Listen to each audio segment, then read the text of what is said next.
Baik, selamat malam Pastor, selamat malam Bapak Ibu dan adik-adik. Berjumpa lagi kita pada malam ini dalam kursus kitab suci dengan tokoh Zakaria dan Elizabeth. Sebelum kita mulai, siapa yang bersedia untuk membuka dengan doa? Yang dari CAP boleh lah ya. Yang dari CAP, ayolah, semangatnya mana? Masih ada dibagikan. Buka lah.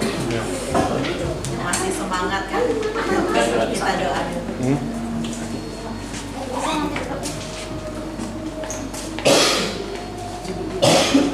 Duduk depan. Tapi punya anak saya ada kursi enggak ya? Tak enak. Amin. Duduk belakang aja anak saya. Terima kasih, puji dan syukur atas berkat-Mu pada malam hari ini, sehingga kami bisa berkumpul di sini untuk mengadakan pertemuan kitab suci kami pada malam hari ini. Semoga apa yang Pastor Tony nanti sampaikan bisa menjadi motivasi kami dan menjadi semangat kami ke depannya. Berkatilah juga Pastor Tony yang pada malam hari ini membawakan materi untuk kami pada malam hari ini. Semoga semua bisa berjalan dengan lancar. Semua doa ini kami sampaikan melalui perantaraan Yesus Putra-Mu ini sepanjang segala masa. Amin. Terima kasih. Baik, kita langsung mulai ya. Udah buka aja belakang.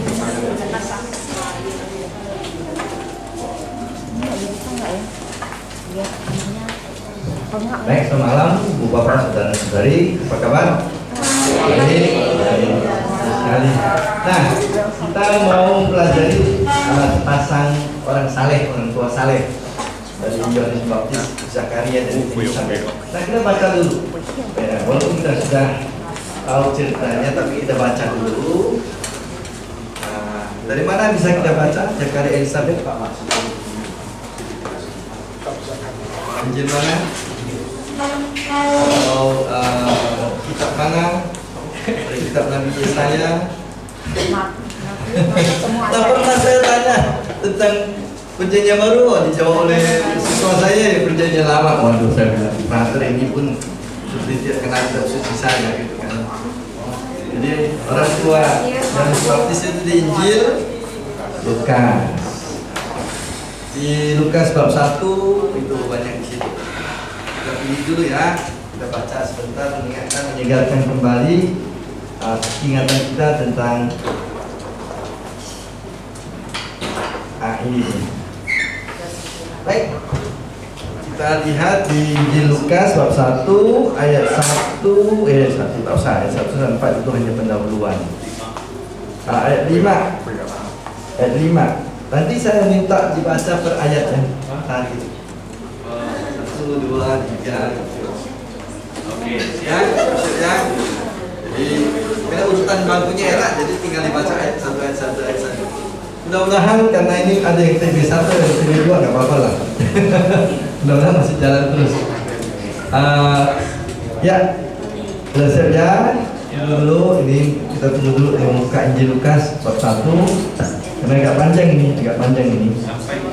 Sampai selesai bab 1 ayat 5 sampai dengan berapa ini? 25 ya. Oke, situ. Kita baca sampai di situ.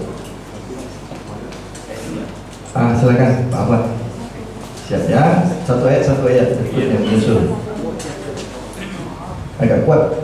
Pada zaman Herodes, Raja Yudea, adalah seorang imam yang bernama Zakaria dari rombongan Abia. Istrinya juga berasal dari keturunan Harun, namanya Elizabeth.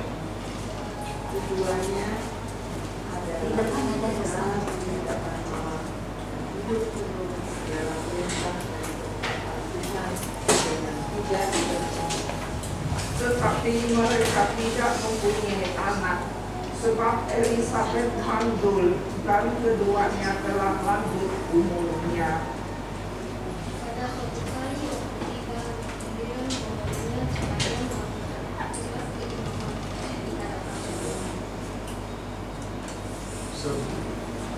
Sebab ketika diundi sebagaimana lazimnya untuk menentukan imam yang bertugas. Dialah yang ditunjuk untuk masuk ke dalam bait suci dan membakar ungkupan di situ. Ya, sambung. Oh, wah. Kalau itu teruskan saja yang lagi.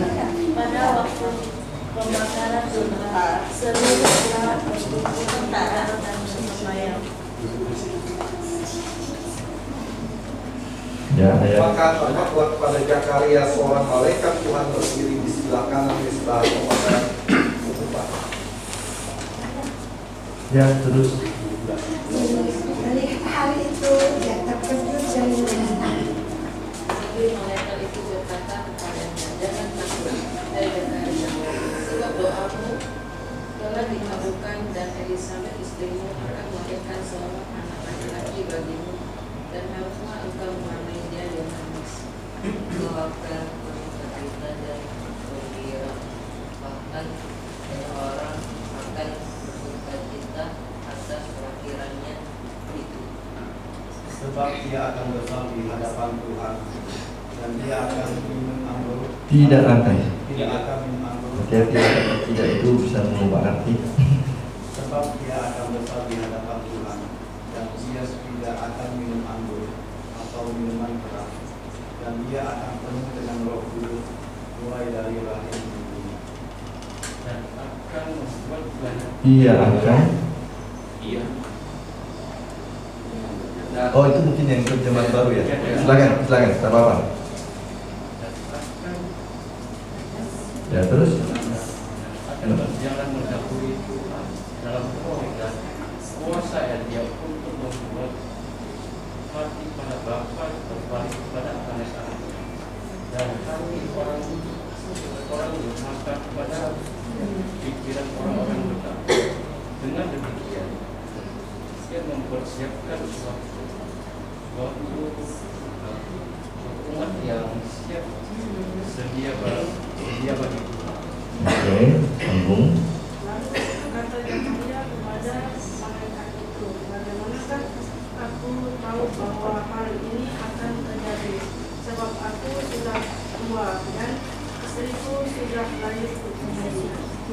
Jawab malaikat itu kepadanya, akulah Gabriel yang melayani Allah dan aku telah diutus untuk berbicara dengan engkau dan untuk menyampaikan kabar baik ini kepadamu.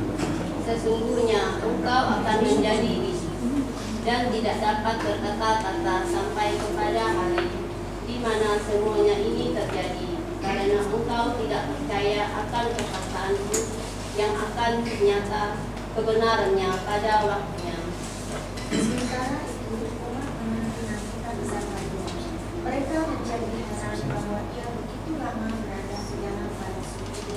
Ketika ia keluar, ia tidak berkata-kata kepada mereka dan mengira mereka bahwa ia telah melihat suatu penglihatan di dalam bait suci. Lalu ia memberi isyarat kepada mereka sebab ia tetap bisu. Ketika selesai jangka waktu tugas jabatannya, ia pulang ke rumahnya. Beberapa lama kemudian Elisabet istrinya mengandung dan selama 5 bulan ia tidak melupakan diri. Inilah suatu perbuatan Tuhan bagiku, dan sekarang ia berkenan menghapuskan aibku di depan orang. Terima kasih. Terima kasih. Tidak dimulai tadi. Dari kalian bacaan Injil. Ya, baik. Terima kasih. Nah, kita sudah diingatkan kembali peristiwa ini. Tentu ada lagi peristiwa berikutnya, misalnya ketika Elisabet melahirkan, Yohanes diberi nama, kemudian mereka meminta pendapat dari keluarga, pertama dari ibunya dulu, Elisabet, siapa namanya? Lalu Elisabet menulis namanya adalah, menyebut namanya adalah Yohanes. Lalu keberatan tetangga dan sahabat kenalannya. Kenapa? Karena tidak ada anggota keluarga yang punya nama itu. Orang-orang Yahudi seperti orang-orang Asia lain biasa mengambil nama kakeknya, neneknya, atau pamannya, bibinya itu menjadi nama. Makanya seperti orang Eropa sekarang kan, Martin Luther, lalu anaknya Martin Luther Junior. Lalu nanti kalau ada cucunya Martin Luther the Third. Ada loh buat sampai 3. Jadi ada sampai mengambil nama yang sama lalu diberi di belakangnya itu keterangan ini adalah anaknya, ini adalah cucunya. Atau kadang-kadang juga ada orang mengambil nama bapak sampai nama belakang. Tapi ini tiba-tiba dia ambil nama Yohanes. Lalu mereka keberatan, tidak ada sanak saudaramu yang bernama Yohanes. Kemudian mereka tanya kepada Zakaria, siapa nama anak itu? Lalu karena dia bisu, dia menulis di papan tulis, batu tulis. Namanya adalah Yohanes. Dan ketika itu juga ikatan lidahnya terbuka. Dan setelah itu Zakaria akan memuji Tuhan dengan kidung Benedictus, bahasa Latin disebut Benedictus. Karena bahasa Latin mulai dengan kata Benedictus, berbahagialah, terpujilah. Itu. Dari situ nama kidung itu diambil, Benedictus. Baik, nah sekarang kita lihat Zakaria dan Elisabeth, dua orang tua atau sepasang orang tua yang saleh, orang tua dari Yohanes Pembaptis. Nah kita lihat nama Zakaria itu dari bahasa Ibrani Zekaria atau Zekaryahu. Artinya apa? Allah mengingat. Allah mengingat. Orang Islam kalau berdoa apa namanya? Berzikir. Ya, Islam itu Arab dengan Ibrani itu dekat. Zakar, maaf ini bukan bahasa Indonesia.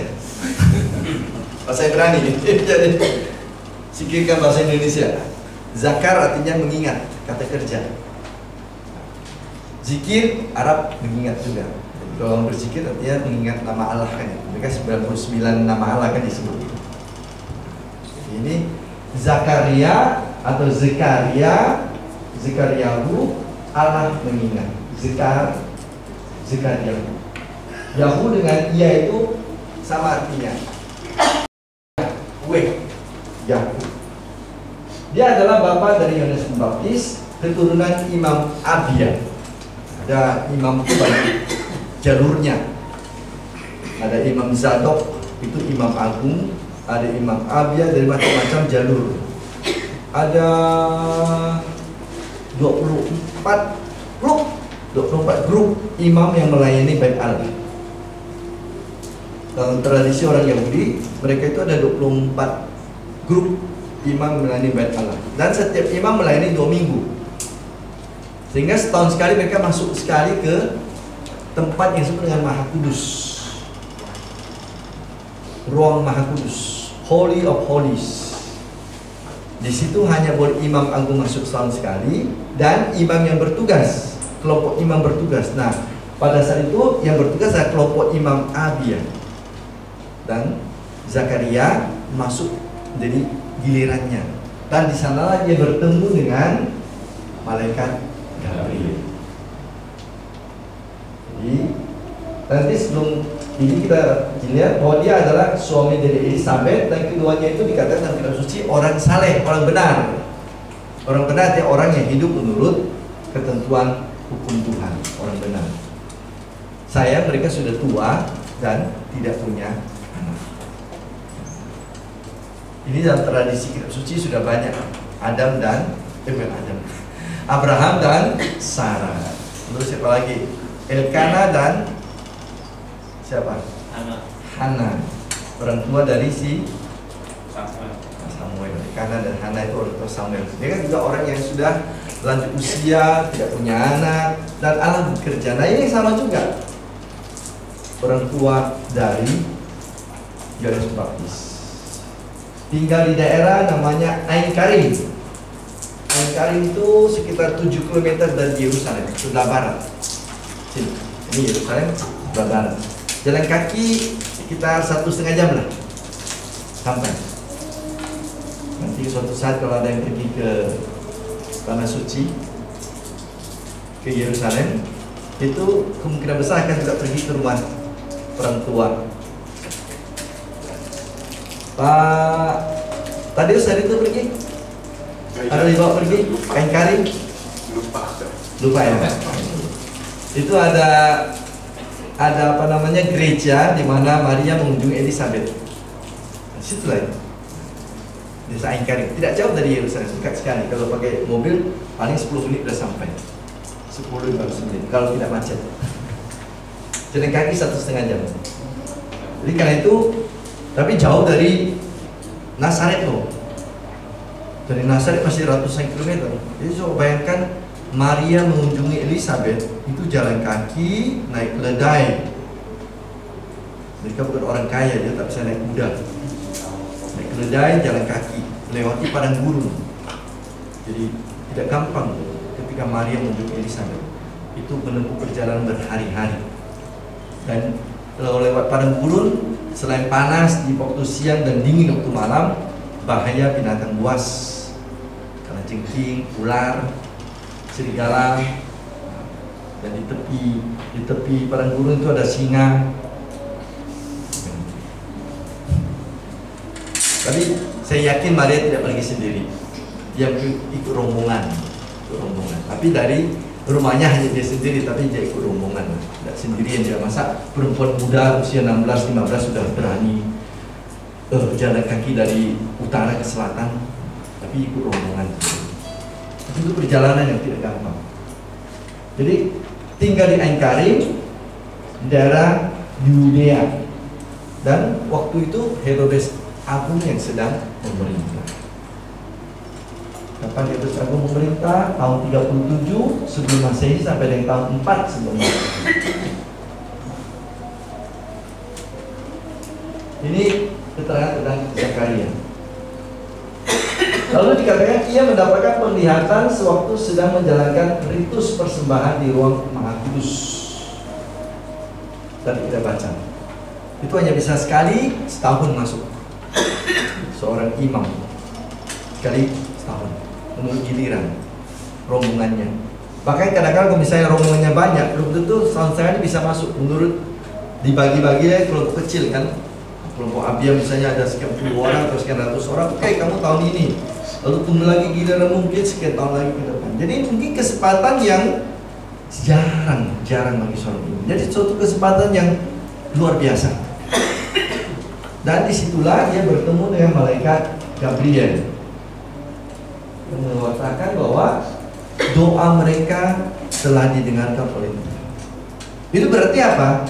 Bahwa selama ini Zakaria dan Elizabeth selalu berdoa mohon keturunan. Sehingga dikatakan oleh malaikat Gabriel, doamu telah didengarkan oleh Tuhan. Kita baca malaikat tadi itu.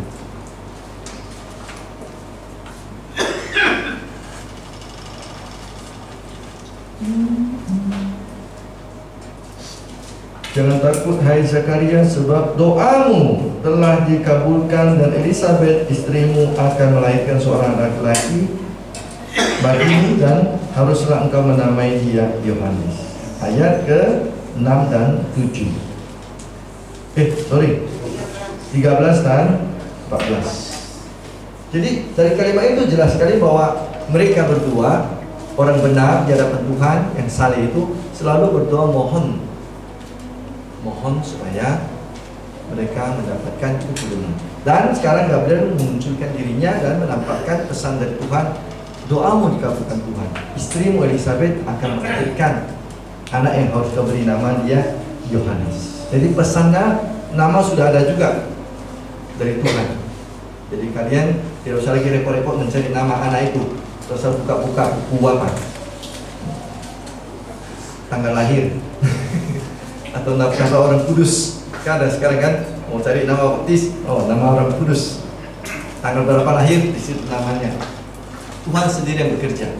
Dengan kata lain, Tuhan telah memberikan apa yang mereka harapkan.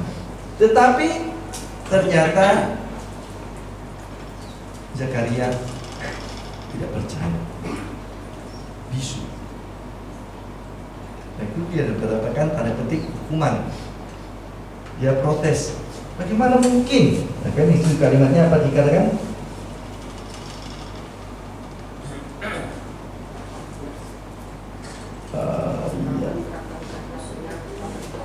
Lalu kata Zakaria kepada malaikat itu, bagaimanakah hal itu? Aku tahu bahwa hal itu akan terjadi sebab aku sudah tua dan istriku sudah sangat lanjut umurnya.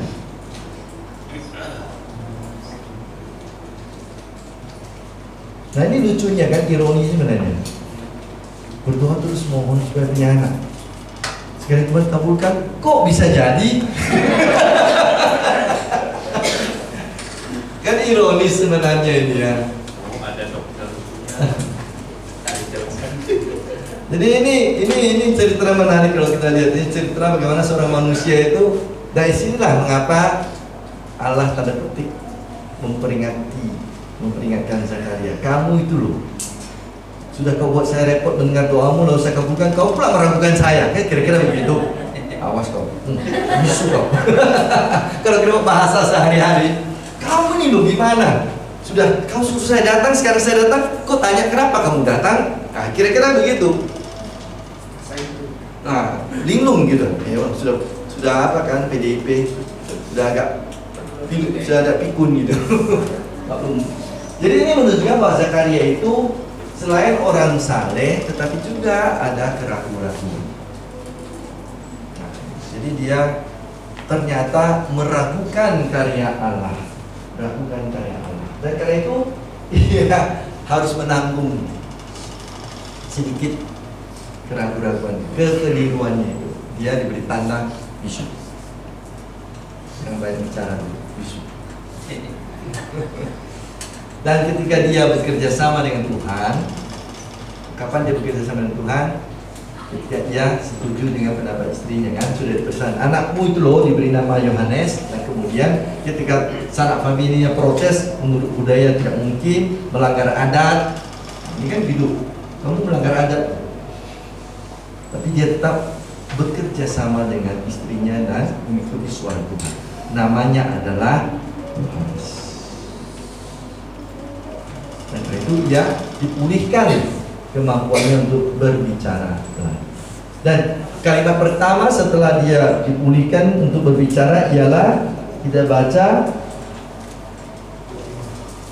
Nah, itu nyanyian pujian Zakaria.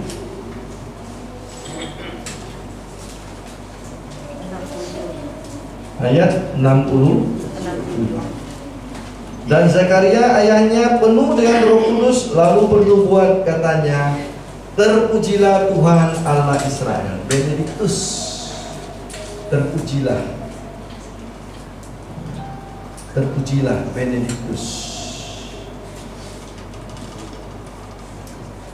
Maka hidup itu sering disebut hidup Benedictus, karena kata pertama yang dipakai dalam bahasa Latin adalah Benedictus. Terpujilah Tuhan Allah Israel, sebab dia telah melawat umatnya dan membawa kelepasan baginya. Jadi ini pujian kepada karya Tuhan ketika Yohanes lahir, diberi nama dan lidahnya dibuka kembali oleh Tuhan. Ini Zakaria. Jadi Tuhan mengingat apa? Mengingat mereka berdua, mengingat doa mereka. Tuhan mengingat permintaan mereka, kesalehan mereka, dan Tuhan mengabulkan. Reaksi Zakaria di awal adalah tidak percaya. Dan karena itu dia harus membayar ketidakpercayaannya dengan kebisuannya. Tapi ketika anaknya lahir, ia tetap bekerja sama dengan Tuhan dengan menamai anaknya itu Yohanes, dengan melanggar tanda petik adat. Jadi dia berani melanggar adat kebiasaan yang berlaku di kalangan mereka untuk mengikuti perintah Tuhan. Dan Tuhan memulihkan kembali suaranya, ikatan lidahnya terbuka. Nah, apa yang kita pelajari dari Zakaria? Pertama, kita pelajari bahwa dia adalah orang saleh, orang yang mempunyai kesediaan untuk terus-menerus berdoa, tekun, dan orang yang setia menjalankan kewajibannya sebagai imam. Jadi dia rajin menjalankan kewajibannya. Sekalipun dia bisu, dia tetap dikatakan di situ ya, walaupun dia bisu, dia tetap menjalankan aktivitas sampai jadwal mereka selesai. Jadi dia tidak minta izin, oh karena saya sudah bisu maka saya boleh pulang kampung. Sejauh itu tidak memerlukan suara, dia tetap jalankan, membakar suara, kan itu. Berdoa kepada Tuhan dalam hati tidak perlu suara. Jadi dia tetap setia menjalankan kehendak Tuhan, perintah Tuhan, dan tidak ngambek. Aku dihukum Tuhan, ya sudahlah, saya pergi saja. Dia tidak. Dia tetap sadar bahwa apa yang dialaminya sekarang adalah kesalahannya sendiri. Jadi dia tetap setia menjalankan kewajibannya. Lalu kedua, seperti Elizabeth, dia orang punya pengharapan, berdoa terus menerus. Dan kalau kita lihat lanjut usia, berarti sudah berapa puluh tahun berdoa itu. Andai kala mereka menikah, dan orang-orang Yahudi itu menikah pada usia muda, 18, 17 sudah menikah. Tidak seperti kita sekarang 30, 28, 29 atau 30 lebih. Mereka itu menikah pada usia normal, 17, 18 sudah menikah. Maka ya Maria kan ketika dinikahkan dengan Yosef, usianya masih sangat muda. Pernikahan tahap pertama. Karena orang Yahudi punya 2 tahap pernikahan. Tahap pertama adalah konsensus dulu. Saya mau dengan kamu, mau, janji, oke. Sudah jadi, sudah jelas, tapi belum tidur serumah. Belum tidur satu rumah, belum satu rumah. Kenapa? Pada usia waktu itu perempuan biasanya usia masih 14, 15. Jadi secara fisik belum cukup dewasa, mental juga belum cukup matang. Maka biasanya itu 2 tahun, 1-2 tahun tinggal bersama ibunya dulu, dibantu oleh ibunya, persiapan dirinya, fisiknya dan mentalnya untuk siap menjadi seorang ibu dan istri. Nah, pada saat seperti itulah nanti kita baca dalam Injil Matius, Maria sedang menunggu. Di tahap itulah dia menunggu untuk bergaul dengan suaminya Yosef. Jadi sebenarnya istilah bertunangan itu tidak begitu cocok. Bertunangan kita kan beda dengan konsep pernikahan tahap pertama tadi. Itu sudah suami istri, sah, hanya belum serumah, belum tidur bersama. Bertunangan kita kan belum, masih bisa pisah, masih belum istri, suami belum, masih calon suami istri. Nah, jadi terjemahan bertunangan bahasa Indonesia itu agak sedikit kurang bisa mewakili definisi pernikahan orang Yahudi. Tapi nggak apa-apa, asal diterangkan dengan baik. Itu sebabnya mengapa Yosef itu berusaha berpikir menceraikan istrinya diam-diam, supaya Maria tidak malu. Karena kalau diceraikan secara terbuka itu, wah, itu rasa malu yang melanda Maria dan keluarganya itu pasti akan sangat luar biasa. Dan mungkin hanya itu, mungkin juga Maria akan diadili untuk dirajam batu sampai mati, karena dia sudah istri sah walaupun belum satu rumah. Nah sini mereka lihat menikah pada usia muda. Nah dikatakan ini usia lanjut. Kalau usia lanjut berarti kita anggaplah 60-70 ke atas kan. Lansia untuk kita 60. Nah, untuk mereka mungkin sekitar itu juga, atau 70. Jadi berapa tahun mereka berdoa itu? Anggaplah dari usia 17 sampai 60 tahun, mungkin 50-60 tahun berdoa terus menerus, berdoa terus menerus. Jadi suatu tanda pengharapan yang luar biasa. Tidak ada putus-putusnya. Tidak ada putus-putusnya. Dan tidak ada juga keinginan Zakaria mengambil istri kedua. Karena zaman dulu istilah monogami kan lebih datang dari kekristenan ya, dan kemudian juga tradisi yang datang dari kekristenan. Tapi untuk orang Yahudi, monogami itu kalau lihat dari bapak gereja kan tidak sesuatu konsep yang, karena Yakub punya banyak istri, Abraham punya 2, raja-raja punya lebih itu, bukan hanya puluhan, ratusan. Jadi, tapi dia Zakaria bertahan dengan istrinya, bertahan dengan istrinya. Jadi kesetiaan, pengharapan. Jadi ini tanda bagaimana seorang yang mempunyai pengharapan dan kesetiaan yang betul. Kita belajar dari Zakaria. Tetapi, nah ini juga kita belajar dari Zakaria bagaimana kita kadang-kadang ironi, bersikap ironis. Sesuatu ketika yang rasanya tidak mungkin di hadapan kita muncul, kita tidak siap menerimanya. Saya berdoa supaya dapat pekerjaan. Datang pekerjaan itu, tiba-tiba saya pikir saya dapat pekerjaan dan saya harus tinggalkan keluarga saya, harus pindah dan ini. Aduh, kan itu. Sudah dikabulkan permohonannya, mulai memikirkan yang hal-hal jelek lainnya. Nah, ini juga si Zakaria ini. Tuhan telah mendengar doamu yang puluhan tahun itu dengan istrimu itu, maka istrimu akan mengandung. Kok bisa? Saya sudah tua, istri saya sudah tua, mungkin sudah menopause juga, macam-macam ceritanya seperti Sarah dan zaman dulu Abraham dan Sarah itu kan. Jadi ini sesuatu yang sangat manusiawi. Zakaria Zakaria mengalaminya, Abraham juga mengalaminya, Sarah mengalaminya, dan kita juga kadang-kadang mengalami hal seperti itu. Tidak siap ketika sesuatu yang nampaknya tidak mungkin hadir di depan kita, dan menolak untuk percaya. Jadi ironis, memang benar. Kita belajar dari ironi dari Zakaria tersebut. Tapi walaupun demikian, ketika dia mendapatkan katakanlah akibat negatif dari ketidakpercayaannya, keraguan-raguannya, dia tidak ngambek, dia tidak menarik diri, dia tidak marah kepada Tuhan. Dia menyelesaikan tugasnya sampai akhir, sampai dengan jadwal tugas mereka selesai. Dan kalimat di situ dikatakan kan jelas sekali.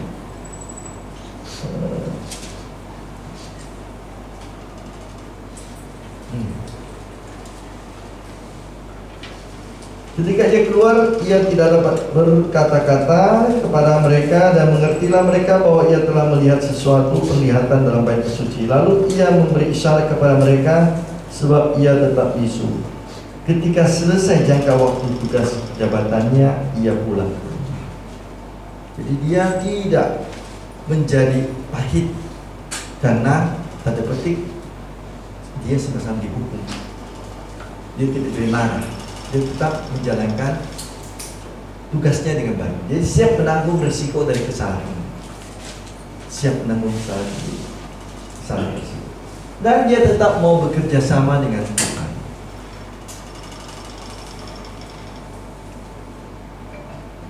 Kadang-kadang kita justru ngambek kan itu. Pendapat kita tidak diterima oleh sidang rapat, oleh kelompok kita, atau apa yang diputuskan oleh ketua pasuk paroki tidak sejalan dengan kehendak kita, lalu tiba-tiba muncul lagi kita dapat berikutnya. Tidak pernah nampak lagi kita waktu ada kerja bersama. Kenapa? Ngambek. Dia tidak. Dia tahu bahwa dia keliru. Dia tahu bahwa dia ada sesuatu yang tidak beres. Ya, tentu dia berendah hati, tetap mau bekerja sama dengan Tuhan. Dan sekalipun apa yang diminta Tuhan itu sesuatu yang mempunyai risiko pada dirinya, ia tetap memegang itu. Memberi nama yang asing bagi anaknya. Itu untuk orang yang Yahudi kan menjadi, kamu kok jadi aneh sendiri? Kamu bukan orang Yahudi kan? Kok tidak bisa lagi mengikuti tradisi kita bahwa anak yang lahir harus mengikuti nama dari nenek moyang atau dari keluarga yang terdekat? Kok tiba-tiba jadi aneh sendiri setelah bisu? Tapi dia bersedia menanggung risiko itu, bekerja sama istrinya. Istrinya tentu sudah mendengar ceritanya kan, apa yang terjadi di bait Allah. Nah, istrinya mengikuti kehendak Tuhan, namanya Yohanes. Lalu dia tanya oleh orang, gimana tuh istrimu beri nama Yohanes? Namanya adalah Yohanes, tetap ditulis. Jadi ini tampak bagaimana dia memang orang benar bersama istrinya, bekerja sama dengan Tuhan dalam pemberian nama. Yohanan artinya karunia Tuhan, Allah mengaruniakan. Yohanan. Dan setelah itu selesai, dia melihat bagaimana Allah bekerja dalam dirinya dan dia memuliakan Tuhan dengan hidup Benediktus tadi. Jadi dalam segala-galanya ia melihat kerja Tuhan, karya Tuhan dalam hidupnya, dan dia mengembalikan karya itu dalam pujian kepada Tuhan. Benediktus. Terpujilah Tuhan Allah Israel, sebab Dia melindungi dan membebaskan umat-Nya.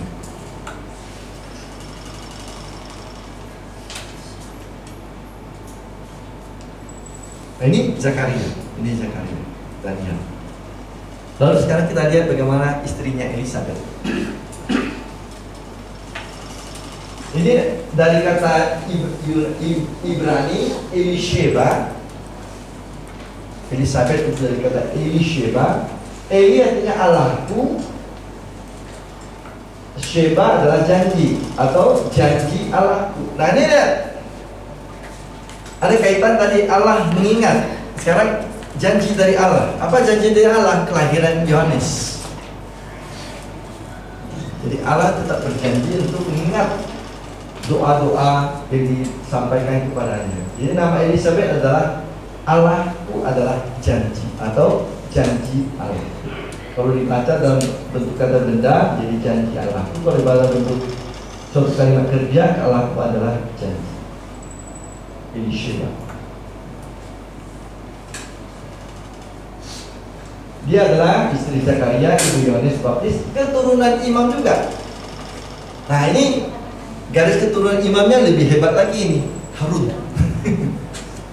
Imam Harun itu keturunan Imam Agung sebenarnya kan, saudara dari Musa sendiri. Jadi keturunan Imam Harun. Seorang perempuan saleh, tadi sudah katakan orang benar untuk berdoa dengan penuh pengharapan kepada Tuhan, jelas. Dan dia harus berdoa sampai dengan usia yang tua. Dan dikatakan situ dia mandul. Ini mirip dengan Sarah. Mirip dengan Hana. Ini sebenarnya kasus pertama dalam perjanjian kitab suci. Di perjanjian lama sudah muncul beberapa perempuan seperti ini. Jadi orang-orang yang punya iman, berpengharapan, yang secara manusiawi, secara biologis sudah tidak mungkin, tapi Allah bekerja karena iman dan pengharapan mereka. Di situ dikatakan juga dia adalah saudari sepupu Yesus, Maria. Hanya tidak dikatakan sepupu yang bagaimana. Jadi dalam kitab suci tidak diterangkan dengan jelas sepupu dari garis bapak atau garis ibu, dari orang tua mana yang kena atau dari kakek nenek, tidak dikatakan hanya saudari sepupu. Jadi kita tidak tahu persis, hanya secara umum dikatakan sepupu.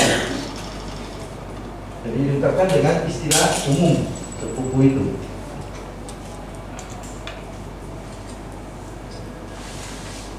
Dan dia mempunyai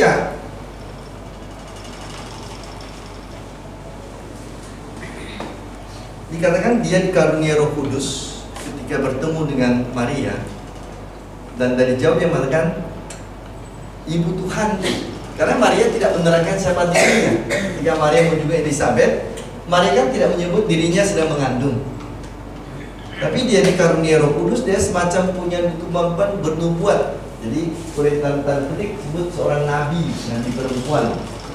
Ya. Dan dia mengatakan, siapa Maria, engkau ibu Tuhan dan Yesus yang adalah penyelamat dunia. Jadi dia mempunyai kemampuan untuk melihat, merasa.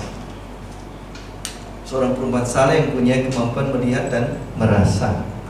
Ini kasihkan turun-turun tangannya, lupa lagi. Kode dari belakang. Dan menariknya ialah kalau kita baca di kitab suci itu, kita punya kesan Elizabeth itu lebih beriman daripada suaminya Zakaria. Walaupun tidak dikatakan dia berbicara kecuali ketika berhadapan dengan Maria kan, tapi kalimat yang disampaikan itu kalimat orang yang langsung percaya, tidak seperti suaminya masih berdebat dengan Tuhan. Bagaimana mungkin terjadi begini dan begitu? Dia ketika bertemu dengan suaminya tidak dikatakan keheranannya, tidak dikatakan penolakannya, langsung dia setuju, oke. Lalu kemudian ketika melihat kemudian Maria datang, dia terus langsung bisa menangkap sesuatu yang istimewa dan menyampaikan secara terbuka hal istimewa tersebut tentang status Maria sebagai bunda Allah, dan yang kedua tentang siapa dalam kandungan Maria. Jadi dia punya kemampuan untuk bernubuat semacam nabi yang menunjukkan dirinya seperti lebih punya kandungan iman yang lebih dalam dari suaminya Elizabeth. Nah, kalau kita lihat, kita bandingkan ya, Elizabeth Maria dengan Zakaria, kita akan lihat bagaimana dalam Injil Lukas sebenarnya Lukas sepertinya mempromosikan perempuan di atas laki-laki. Dalam konsep rohani, bukan konsep kedudukan ya, tapi konsep rohani. Nah, misalnya Elizabeth dan Maria lah yang pertama kali menerima kabar tentang kelahiran Mesias.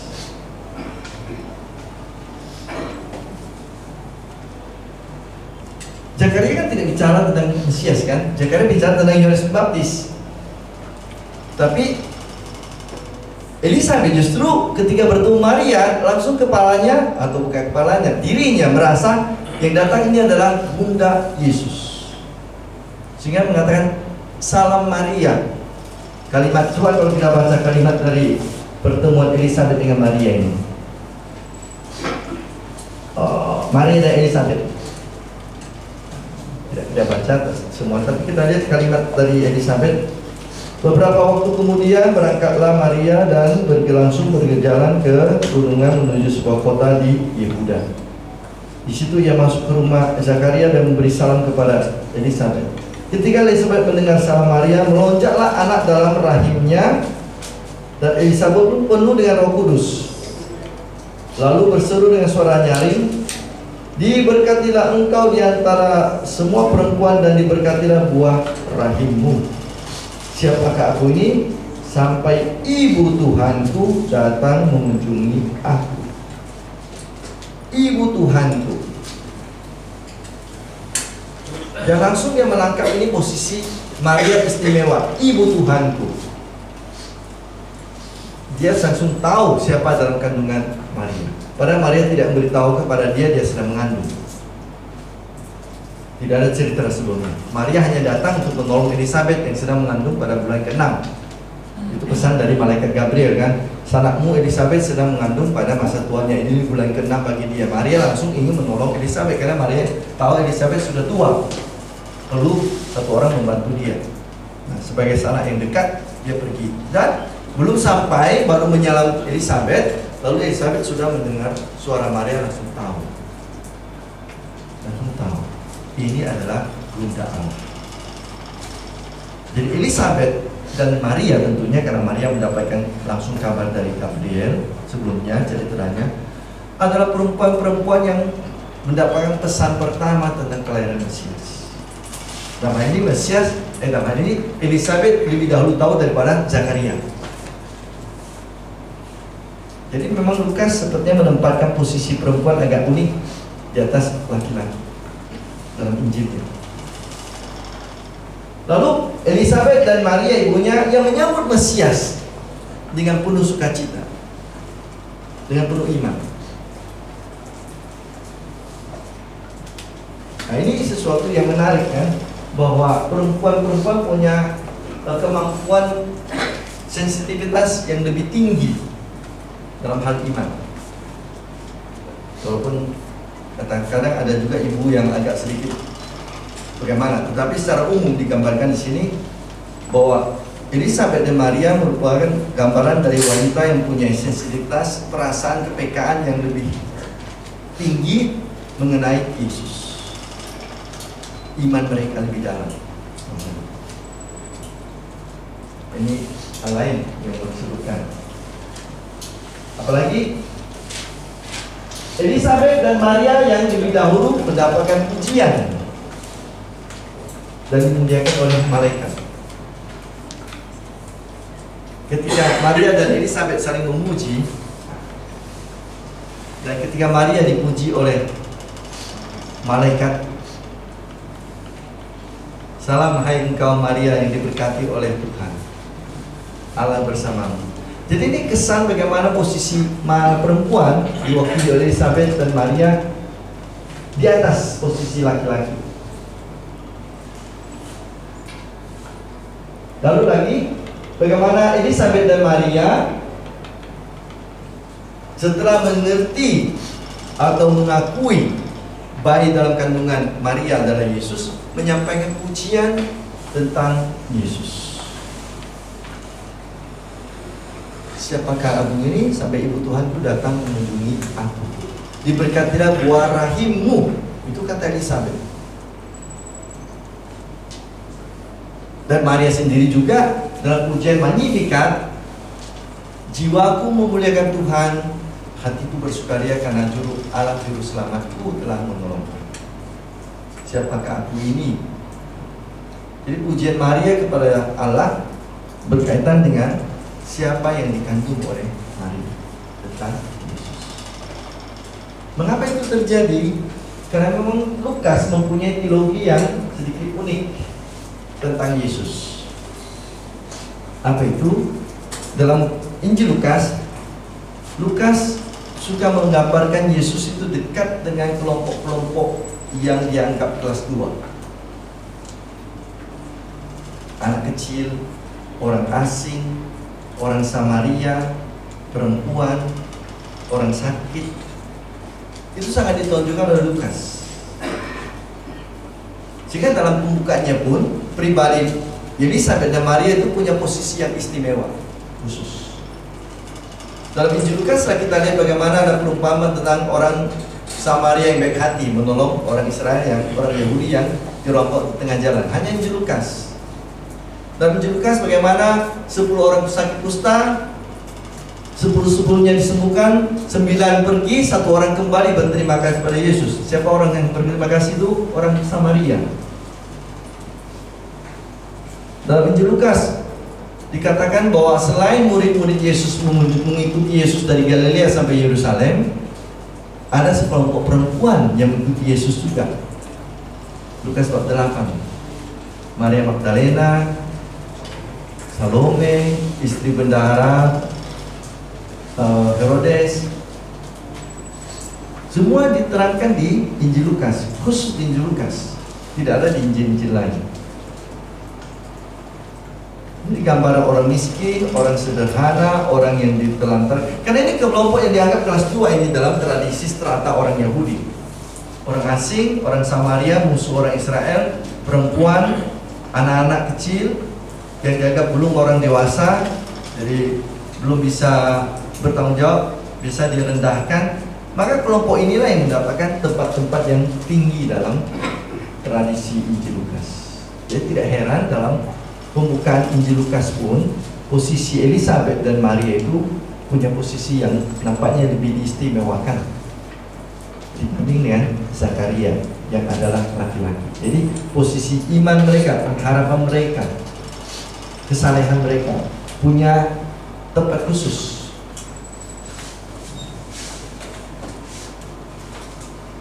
Lalu apa yang kita pelajari dari Elisabet? Apa yang kita pelajari dari Elisabet? Yang pertama ialah Elisabet mempersiapkan Maria posisinya seperti Yohanes Pembaptis mempersiapkan Yesus. Nanti kita lihat kenapa Elisabet muncul memuji Maria, memuji Yesus. Setelah itu dia hilang. Tidak ada lagi diceritakan dalam tradisi Injil tentang Yesus. Hilang. Nanti Yohanes Pembaptis juga begitu. Yohanes Pembaptis mulai berkarya, memanggil murid-murid, lalu kemudian mempersiapkan muridnya untuk mengikuti Yesus. Dan setelah Yesus mulai berkarya, Yohanes Pembaptis hilang dari panggung. Jadi ini nampak kesejajaran antara pelopor dan yang diberi jalan. yang membuka jalan dan yang meneruskan perjalanan tersebut. Jadi Elizabeth posisinya seperti Yohanes Pembaptis. Jadi ibunya dengan ibunya, anaknya dengan anaknya, mirip posisinya. Lalu kedua, Elizabeth yang punya inisiatif untuk menamai anak tersebut Yohanes. Padahal biasanya laki-laki yang bapak yang memulai, tapi dia sekarang ibunya yang memulai. Apakah karena dia berbicara? Tapi sebenarnya tidak juga kan, karena sebenarnya Yohanes Zakaria masih bisa berkomunikasi, dia bisa mendengar, hanya tak bisa bicara. Seharusnya Zakaria yang memulai mengatakan anak ini namanya Yohanes. Tapi sini dalam Injil dikatakan ibunya yang memulai, Elizabeth. Anak ini diberi nama Yohanes. Baru kemudian Zakaria mengkonfirmasi, meneguhkan apa yang telah dikatakan oleh Elizabeth istrinya. Di posisi sini perempuan tetap lebih di depan daripada laki-laki. Dan ya tadi saya sudah katakan dalam cerita Lukas ini, iman lebih dipentingkan daripada soal kecerdasan maupun kekuatan fisik. Iman sini diwakili oleh Elizabeth, Maria tentunya nanti. Sementara Zakaria mungkin bisa mewakili kekuatan fisik dan mungkin juga kecerdasan. Tapi dalam hal ini yang ditekankan oleh penginjil Lukas adalah soal iman, bukan soal intelektualitas maupun soal kekuatan jasmani. Dalam konsep sejarah keselamatan Yesus itu, yang mana Maria dan mana Elizabeth di sini digambarkan menurut kalian? Tuh lihat, masing-masing punya orang kudus, dua-duanya punya halo di sini. Dua-duanya perempuan. Tapi sebenarnya harusnya digambarkan satu lebih tua kan ya. Tapi karena dalam gambar rohani bolehlah berimajinasi, dibuat gambar muda, satu harusnya lebih tua. Yang mana Elizabeth, mana Maria? Merah Maria. Terus tidak Elizabeth. Balik. Dari macam Maria. Bayinya kan tahu itu ada salibnya tuh. Ini tidak ditulis juga ya. Di dalam kepalanya ada salibnya tuh. Ini. Ya. Jadi ini apa? Yesus. Yesus. Ini kita tanya pelukis ya. Saya juga tidak berani memastikan yang mana.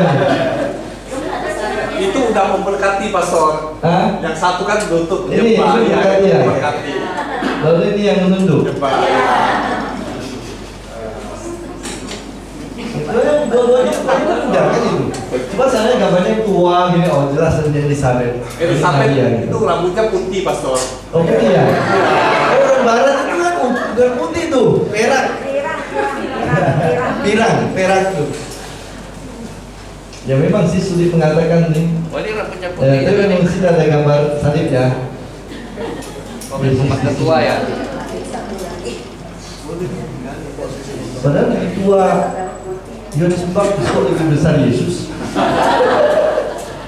Lebih tua Yohanes Pembaptis 6 bulan. 6 bulan kan beda usia mereka tuh. Yohanes Pembaptis lahir tanggal 24 Juni, Yesus lahir tanggal 24 Juni malam. 24 Desember malam. 25 Desember pagi kan. 6 bulan berjarak. Jadi terbuka lah ya, silakan berdebat di situ. Saya waktu mengambil foto gambar ini tidak terpikir untuk saya juga tuh, yang mana Yesus, mana Yohanes Pembaptis, mana Elizabeth, mana. Ya memang sini lampunya agak ubanan sini. Kemungkinan lebih besar sini Elizabeth. Dan ini Maria. Kenapa? Elizabeth di rumah yang datang tamu kan dulu. Nah, jadi posisinya juga ini pemilik rumah, lebih dekat dengan pintu. Ini tamu yang datang. Oke, itu sekedar intermezzo. Tapi mau digambarkan dua perempuan beriman. Di sini bukan soal kekuatan jasmani, bukan soal siapa lebih pintar, tapi siapa yang sungguh lebih percaya kepada Tuhan. Dan ini Elizabeth nampaknya lebih mampu sampai kepada kepercayaan pada Tuhan daripada suaminya, Zakaria.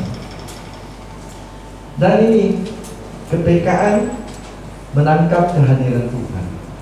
Nah, sekarang siapa ini? Sekarang Elizabeth dan Maria ini. Nah, posisinya udah terbalik kan ini Elizabeth. Jadi, ayo tadi siapa bilang di sini Elizabeth? Jadi soal tempat itu relatif. Tapi sini nampaklah ini Maria kan. Itu belum tentu. Ini belum nampak perutnya ini. Ini nampak perutnya. Ini Elizabeth ini. Ini bulan ke-6. Itulah sekarang kan. Penulis kitab suci itu tidak selalu menggambarkan secara natural. Elizabeth yang tua pun digambarkan sangat muda. Nah ini sangat muda kan, tapi nampak perutnya memang lebih ke depan. Tutup sama tangannya Pastor. Ini ditutup dengan tangannya. Tapi kan kalau Maria baru mengandung belum nampak perutnya. 3 bulan sudah lah. Gitu kan? Kan Maria baru mengandung. Masih bulan pertama kita sebut. Ya belum nampak. Kan itu sudah tak mungkin lah bulan pertama sudah begini. Kecuali makan 1 hari 1 ton gitu. Itu hanya sekedar imajinasi kita. Tapi mau saya katakan begini. Ini juga berlaku untuk yang lain-lainnya ya. Dalam konsep seni, pelukis, pematung itu mereka bebas. Mereka bebas. Coba lihat, kalian sudah lihat patung Pietà? Tahu patung Pietà? Itu ada di beberapa gereja. Di katedral ada, sekarang di samping depan pastoran mereka yang dulu rumah uskup. Yang memangku Yesus itu. Coba lihat patung itu, di mana tidak logisnya?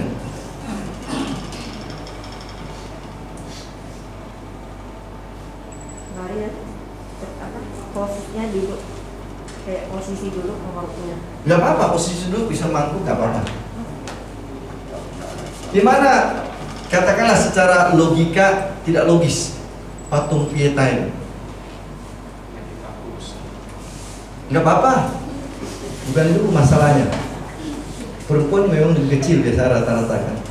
Anak bisa lebih besar, laki-laki apalagi. Apalagi Yesus tukang kayu. Oh, tiap hari mukul kayu ini. Coba kalian lihat patung Pietà di mana-mana, ada sesuatu yang tidak logis. Ibunya lebih muda.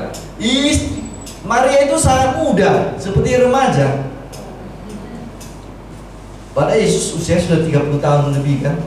Harusnya ibunya sudah dekat 50, 40 lebih. Tapi wajahnya seperti belasan tahun. Itu gambaran apa? Itu bagaimana Michelangelo, dia yang membuat patung itu ya. Dan itu satu-satunya karya Michelangelo yang punya nama di selendang Maria. Itu ada ceritanya mengapa ada nama Michelangelo. Saya kembali nanti ke sana. Saya cerita dulu mengapa yang tidak logis ini. Di situ Michelangelo bukan menggambarkan usia Maria. Di situ Michelangelo mau menunjukkan bagaimana vitalitas hidup Maria itu tidak pernah dimakan oleh waktu. Vitalitas hidupnya, semangat hidupnya sebagai murid Yesus, sebagai putri Allah. Dia tetap orang yang muda. Jadi digambarkan dalam usia wajah yang sangat remaja. Jadi mau menggambarkan kekuatan imannya, kekuatan vitalitas hidupnya itu tetap sama terus sejak dia dipanggil oleh Tuhan, dipilih oleh Tuhan. Tidak pernah menjadi lebih tua, tidak pernah menjadi lebih kendor. Nah itu kalau kita mau lihat karya seni harus kita lihat cara pikir seniman. Yang kita pikir sesuai dengan cara, kok masih muda gitu, padahal Yesus sudah tua gitu, tidak masuk di akal. Bukan soal tidak masuk di akal. Apa dimaksudkan oleh pelukis atau pematung atau penulis karya seni itu tentang iman mereka digambarkan. Itu walaupun tidak logis tapi sebenarnya ada punya makna di belakang itu. Nah, mengapa satu-satunya karya Michelangelo itu punya nama? Yang lain tidak ada, lukisannya pun tidak ada. Kubah Vatikan yang di dalam itu pun, yang besar itu, yang bagus itu, yang mozaik itu tidak ada nama Michelangelo. Tapi semua orang tahu Michelangelo. Tapi ini dibuatnya. Itu gara-gara ceritanya gini. Dia sejak setelah dia selesai buat patung itu, dia pasang di alun-alun kota. Lalu dia pura-pura jadi salah seorang penonton yang datang juga. Wah, orang mulai situ, wih hebat sekali patung ini, pujiannya hebat sekali. Lalu mengatakan, ini karya Michelangelo. Nggak mungkin. Orang seperti itu tidak bisa membuat karya seperti itu kan. Dijelek-jelekkanlah oleh orang-orang banyak, diragukan. Lalu malam hari dia datang diam-diam. Dia tulis namanya situ, Michelangelo. Jadi itu secara psikologis dia merasa tersinggung gitu. Bahwa karyanya begitu bagus itu diragukan dari tangannya. Lalu malam hari dia ambil itu, lalu dia pahat namanya itu, Michelangelo. Jadi demikian tidak ada orang bisa meragukan lagi bahwa itu karya tangannya. Orang Italia ya. Orang Italia itu.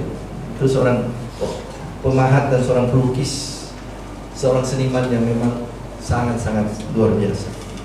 Lukisannya, patungnya, lalu mozaiknya. Siapa yang sudah pernah ke Vatikan? Melihat kubah. Kubah itu 40 meter lebih lebarnya. Dan itu bukan dilukis tangan. Itu semua ditempeli yang namanya mozaik. Apa mozaik? Potongan-potongan kecil, semen atau batu. Nah, dipotong itulah digambar. Jadi dengan dia sudah punya konsep bagaimana melukis wajah orang. Jadi ini hitam, ini putih, ini merah atau bagaimana. Kita ditempel nampaklah wajah orang.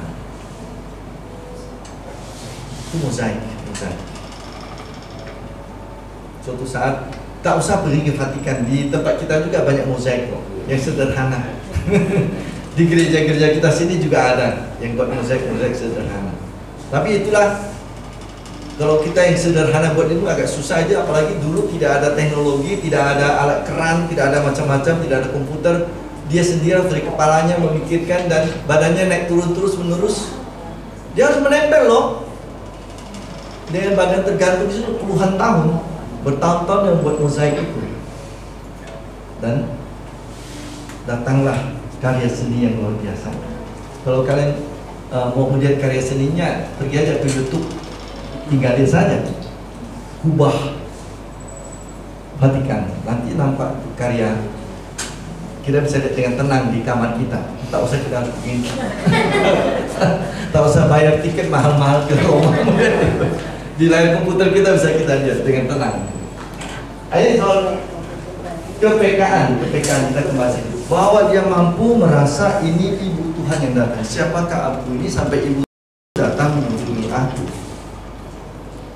Anak dalam rahimku menjejak ketika mendengarkan suaramu. Dan berkatilah buah tubuhmu.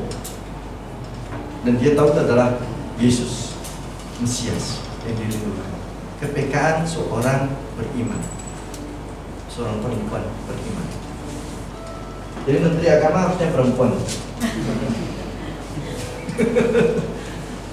Selama ini menteri agama laki-laki terus ya. Harusnya perempuan. Coba dikasih menteri mana? Perempuan menjadi menteri agama. Mungkin situasi kita lebih baik di Indonesia ini. Karena tidak halal. Hah? Karena perempuan tidak halal. Presiden kita pernah perempuan kok. Tapi yang sekarang kurang dicinta. Iya. Dan mereka juga makin menyadari kok, makanya sekarang perempuan juga punya hak untuk menduduki banyak posisi di apa namanya departemen negara Vatikan. Sejauh tidak menyangkut harus habisan kuasa Vatikan, maka terbuka untuk siapapun, laki-laki atau perempuan, awam atau tidak awam, klerikal, uskup, awam, imam, semua boleh, kardinal. Sejauh posisi itu tidak menuntut harus ada habisan. Nanti siapa tahu kepala Bank Vatikan perempuan juga bisa, jadi bisa untuk jadi seorang direktur Bank Vatikan tak perlu seorang imam kok. Dulu malah pernah dijabat seorang uskup, berantakan. Iya, rugi, banyak rugi waktu itu Bank Vatikan, dan yang menjabatnya seorang uskup. Bruder Anton dikirim ke sana. Boleh kalau dia mampu. Karena berdasarkan kompetensi makin terbuka. Nah, ini soal kemampuan tadi menangkap kehadiran Tuhan, kehadiran Yesus, karya Tuhan ada pada diri Elisabet. Ini kepekaannya. Lalu kerendahan hatinya. Dia tahu bahwa dia hanya mempersiapkan jalan untuk Maria. Dia memberikan tempat pada Maria dan kemudian dia mundur. Seperti Yohanes Pembaptis, mempersiapkan diri untuk Yesus, kita Yesus sudah tampil, dia mundur. Ini kerendahan hati. Tuh, cara kita melihat pribadi Elisabet.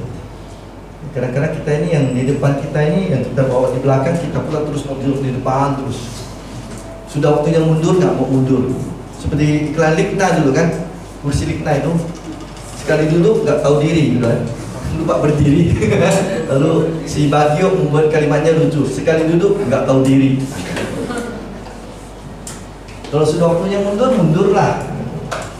Tak usah bersikeras mempertahankan dengan segala macam cara. Ini Elisabet begitu.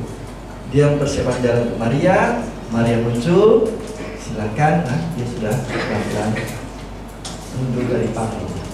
Nah, kita tetap belajar dari pribadi seorang saleh, doa yang tak pernah selesai, doa yang selalu berguna untuk hidup manusia. Tentu dalam konteks pengharapan. Tidak memaksa, doa yang tidak memaksa tapi selalu berharap. Berharap dan berharap. Bayangkan 20-an tahun mereka berdoa dari sejak menikah sampai dengan usia lanjut, tetap berharap dan berharap. Itu Elisabet. Baik, ibu bapak dan saudara-saudari, kita selesai sampai di sini malam ini. Apakah ada pertanyaan? Malam ini sedikit lebih ringan untuk kita. Lebih ringan. Terima kasih, Pastor. Kadang lebih ringan, saya tanya yang ringan-ringan aja, Pastor. Nah, ini ada dua peristiwa yang hampir sama, yaitu Zakaria menerima kabar dari malaikat dan jawabannya sepertinya dia tidak percaya gitu.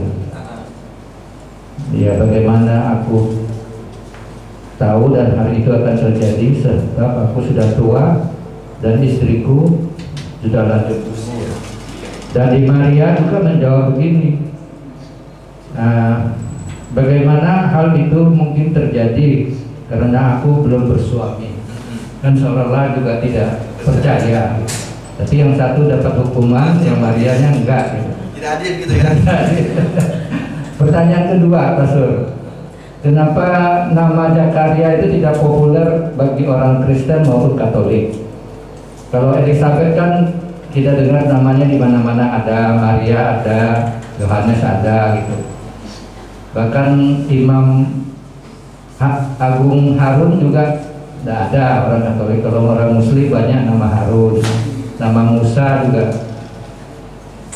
Itu aja, Pastor. Terima kasih.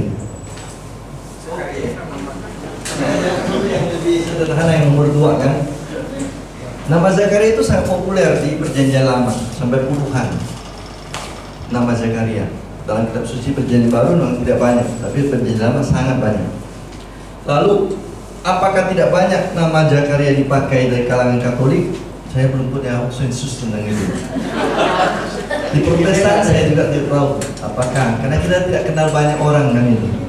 Bahwa secara umum memang tidak banyak nama itu, yang mungkin karena orang-orang seperti itu orang-orang biasa, tidak pernah masuk dalam daftar televisi atau medsos itu. Tapi saya yakin saya orang Protestan banyak pakai nama Zakaria. Mereka suka pakai nama kitab suci. Orang Protestan. Di Pontianak nama rumah makan Zakaria. Pasti langganan ya, Pak ya. Sampai ya Pak Frans ini kebiasaan kulinernya tinggi ya. Tahu dia bahwa ada rumah makan nama Zakaria. Rumah makan Padang ya. Ya, nama Zakaria itu memang dipakai oleh bukan hanya orang Kristen, tapi juga orang Islam. Jadi karena itu menjadi apa namanya ya, ambigu nama itu. Elizabeth.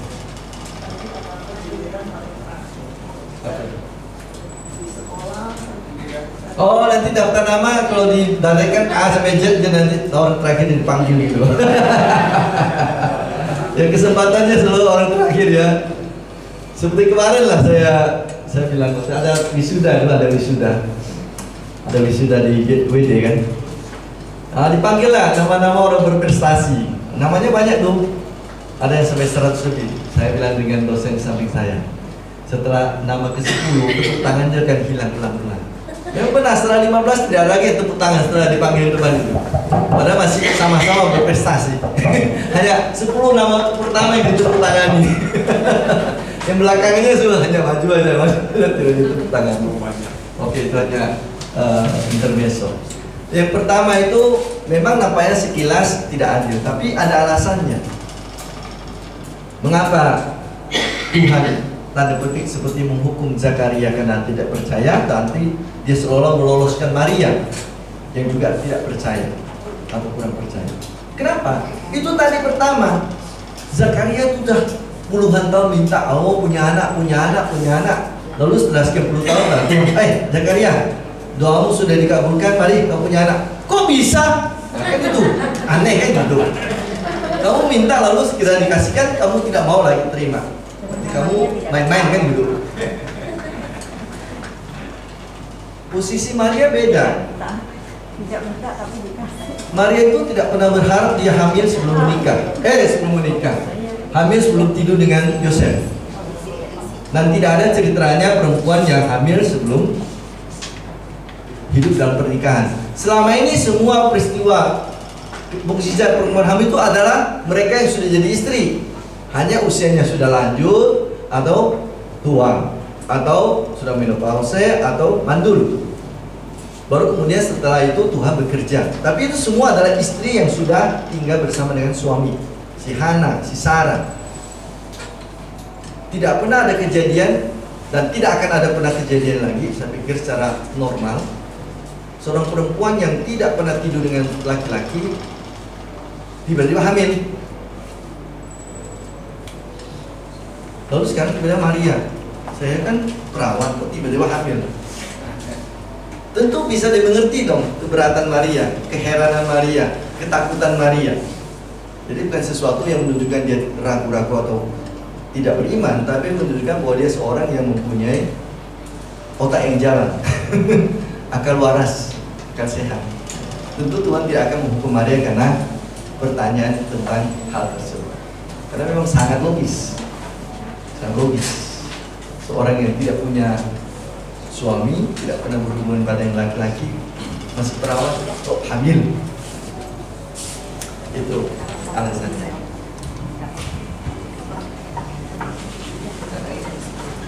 Baik, ada lagi. Oh ya, Bapak Ibu yang belum isi, mohon bantuannya untuk isi ya. Tanda tangan gantian. Tolong dibantu Pak ya.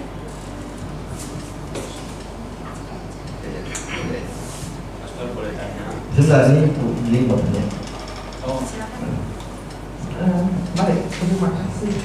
Kan kalau saya tidak salah ingat, sepertinya nyanyian pujian Zakaria ini tiap hari itu didaraskan di ibadat pagi, sore atau Ibadat pagi untuk para religius dan imam. Hidung Zakaria. ibadat pagi. Ibadat pagi. Kalau ibadat sore itu Magnificat, Hidung Maria.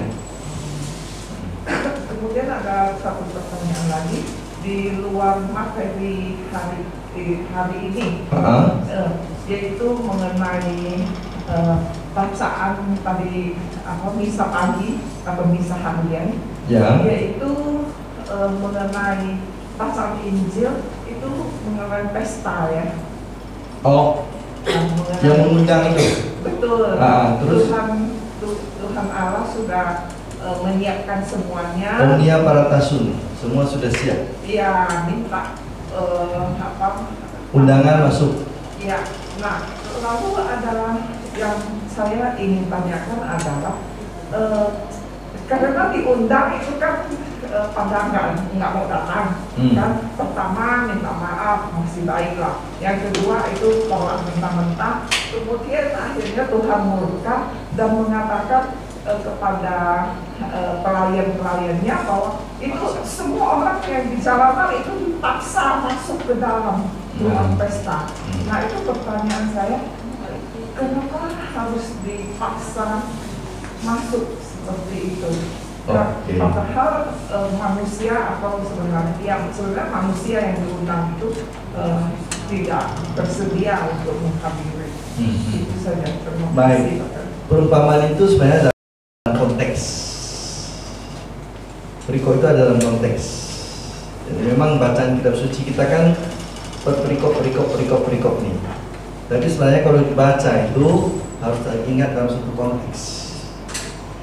Konteksnya ialah Yesus yang sedang mencela orang Farisi, orang Yahudi, orang Saduki, yang merasa diri orang-orang terpilih, orang-orang terhormat, orang-orang punya kursi di kerajaan Allah, yang punya jatah kuota ada di surga, berhadapan dengan orang-orang yang dianggap seperti perempuan, anak laki-laki, orang janda, kemudian anak kecil, orang asing, orang miskin. Mereka ini orang-orang kelas 2 yang bukan kelompok elit, bukan orang-orang yang sudah terjamin keselamatannya.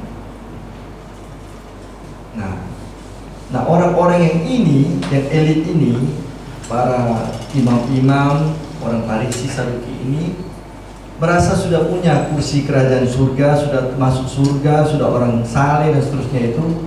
Mereka itu tidak lagi mau menerima Yesus yang datang dari Tuhan. Yesus yang mewartakan kehendak Tuhan dengan caranya yang unik, dan dia dianggap Allah justru seorang pengajar ajaran sesat. Mereka menolak Yesus, mereka bahkan mau membunuh Yesus. Sementara Yesus justru diterima oleh kelompok-kelompok yang dianggap kelas 2 tadi, yang tersungkir ini, yang hina ini, yang miskin ini, yang disebut. Maka di situ dalam perumpamaan dikatakan kerajaan surga sebagai pesta. Itu konteksnya. Tamu undangan adalah orang-orang yang tadi, orang-orang Saduki itu, orang-orang yang punya posisi tinggi itu, orang-orang yang merasa dirinya sudah selamat itu, kelompok pilihan. Tapi ketika Yesus datang sebagai undangan Tuhan, justru dia ditolak. Sementara Yesus ketika datang, justru diterima oleh orang-orang yang sederhana ini, orang-orang yang miskin ini, orang-orang yang tersingkir ini. Maka orang-orang ini akan dibuang, yang menolak Yesus. Sementara mereka yang dianggap miskin itu akan digabungkan dalam kerajaan surga. Ini konteksnya. Jadi kata paksa situ berarti sini. Maksudnya adalah kondisi dalam keadaan sekarang mendesak, kalian silakan masuk. Karena apa? Karena Yesus sekarang akan pergi ke Yerusalem dan akan mati di sana. Jadi situasinya itu mendesak. Kondisi yang sudah tinggal sedikit waktunya. Jangan lagi bermalas-malasan, jangan lagi bersantai-santai. Mari ikut, kalian akan diselamatkan. Sementara mereka menolak saya, tidak ada seorang pun dari undangan itu akan masuk dalam kerajaan surga. Kan kalimat terakhir itu. Dari mereka yang diundang itu tidak seorang pun akan masuk kerajaan surga. Itu menggambarkan bagaimana kelompok yang tadi itu imam-imam, orang Farisi, Saduki, itu mereka yang menolak Yesus, kok mereka akan tentunya terhukum oleh kejahatan mereka sendiri. Itu konteksnya sebenarnya. Jadi kitab suci ya dibaca perikop-perikop, tapi sebenarnya ada satu gambaran besar di belakang perikop itu. Harus dibaca dalam apa namanya itu, kerangka itu, dalam kerangka itu. Ya. Saya mau tanya, terus kisah Zakaria ini terus apa hubungannya dengan kitab Zakaria yang ada di Perjanjian Lama? Sama sekali tidak ada. Tidak ada. Dan namanya saja yang sama. Oke. Terus apakah sama dengan tokoh 25 nabi versinya Islam? Yang sama atau bukan? Orang Islam itu kadang ya kita tidak tahu sih, mereka tuh kan kadang-kadang mengambil nama karena kemiripan. Contoh ya, mereka ambil nama Maryam, ibu Yesus.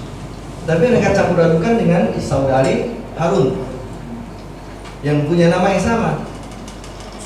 Nah, jadi karena itu sulit kita untuk menyesuaikan. Tidak selalu bisa kita menyesuaikan dengan nama yang sama dengan ada yang dipakai dalam agama sebelah. Itu lain lagi. Jadi, biarlah mereka menggunakannya dengan cara pikir mereka. Tapi bahwa Zakaria ini adalah suami Elizabeth yang tidak sama dengan Nabi Zakaria yang hidup 600 tahun sebelumnya. Itu perjanjian lama, 500 tahun sebelumnya. Ya Pastor, tapi terima kasih juga pas hari ini juga liturgi kita memperingati orang suci Zakaria dan Elizabeth. Hari ini kan? Oh, peringatan tidak wajib ya, benar, tidak wajib hari ini ya. Peringatan fakultatif. Nah itu karya Tuhan lah itu, yang berkarya sehingga hari ini saya bicara dengan Zakaria dan Elizabeth. Karena saya sampai hari Sabtu belum tahu mau bicara dengan siapa. Hari Minggu saya berpikir, oke, sebelum masuk bicara tentang Yesus, orang tua dari Yohanes Baptis dulu. Lalu makanya minggu malam saya minta untuk bicara dengan Zakaria. Dua-duanya orang beriman, tapi ya Zakaria harus berjuang dengan imannya. Dan nampak di situ bahwa Elizabeth istrinya sepertinya sedikit lebih tinggi kualitas imannya. Dua-duanya beriman. Tapi sampai sekarang memang begitu Mas. Doa lingkungan banyak. Banyak memang. Makanya saya bilang ketika Yesus memberi makan 5.000 orang laki-laki itu mungkin lebih dari 5.000 orang yang datang. Ya. Karena kadang perempuan dan anak-anak tidak terhitung kan? Ya. Nah, coba kita di sini dulu berapa laki-laki? 1, 2, 3, 4, 5. Tadi ada Pak apa tadi? 6 lah. Nah, Pak Tadius. 7, 8, 9, 10, 11 laki-laki. Yang perempuan 1, 2, 3, 4, 5, 6, 7, 8, 9, 10, 11, 12, 13, 14, 15, 16, 17, 18, 19, 20, 21, 22. Oh, ini panitia. Jadi surga lebih banyak. 22 dengan tadi 12 ya? Ya. Sudah hampir 2 kali lipat ya? Ya. Nah itu. Belum lagi anak-anak kan? Tuh ada 1. Coba lingkungan kan tuh, ibu bawa anak-anaknya lagi. Di mana-mana sama. Makanya kalau di gereja itu 1/3 berisi laki-laki, 2/3-nya perempuan. 1/4 laki-laki, 3/4-nya perempuan.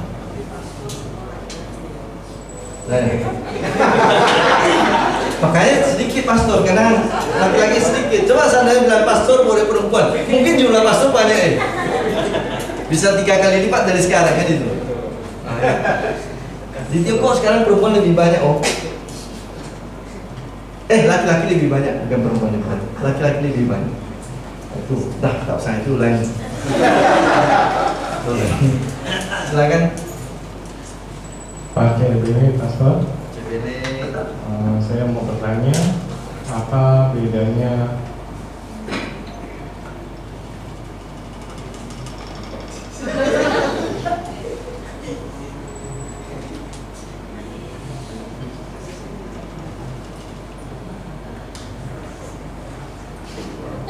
apa tuh?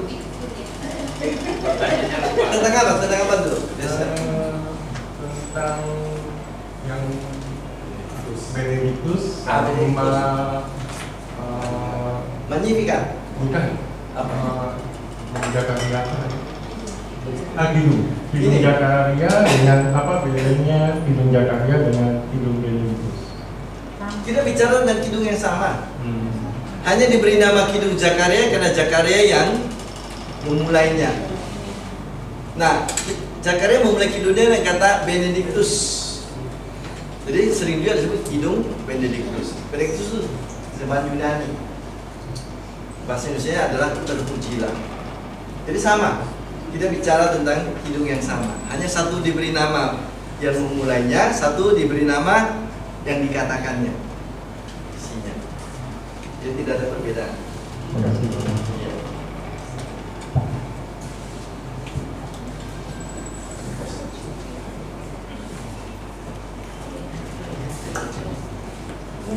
Pastor, saya mau bertanya tentang doa Salam Maria. Selama ini yang saya tahu kan kalau kita melafalkan doa Salam Maria itu kan Salam Maria, penuh rahmat Tuhan sertamu. Terus saya pernah sering ikut rosario bersama teman-teman kelompok. Itu dilafalkannya Salam Maria, penuh rahmat Tuhan sertamu. Itu yang mana yang benar, Romo? Salam Maria, penuh rahmat Tuhan sertamu atau Salam Maria, penuh rahmat? Kita lihat saja teks Lukas ya, karena itu diambil dari teks Lukas dan diambil dari ucapan malaikat dan ucapan bagian pertama itu adalah gabungan dari ucapan malaikat Gabriel dan ucapan Elizabeth. Bagian kedua itu adalah sambungan dari manusianya. Coba kita lihat dulu ucapan malaikat Lukas. Yesus sudah berpaling. Pemberitahuan tentang kelahiran Yesus. Oke. Nah, kita lihat ketika malaikat itu masuk ke rumah Maria, ia berkata, "Salam, hai engkau yang diberkati, Tuhan menyertai engkau." Jadi tidak ada nama Maria di situ, tapi yang hai engkau yang diberkati adalah si Maria. Nah, jadi dengan demikian boleh dikatakan, "Salam Maria, Tuhan menyertai engkau." Penuh rahmat itu tambahannya kan. Salam Maria, hai engkau yang diberkati, itu penuh rahmat. Jadi nama Maria itu ditambahkan setelah salam. Jadi mau dipotong setelah salam Maria penuh rahmat, salam Maria penuh rahmat. Kalau kita lihat kalimat dari kalimat dari malaikat, nampaknya yang kedua lebih tepat.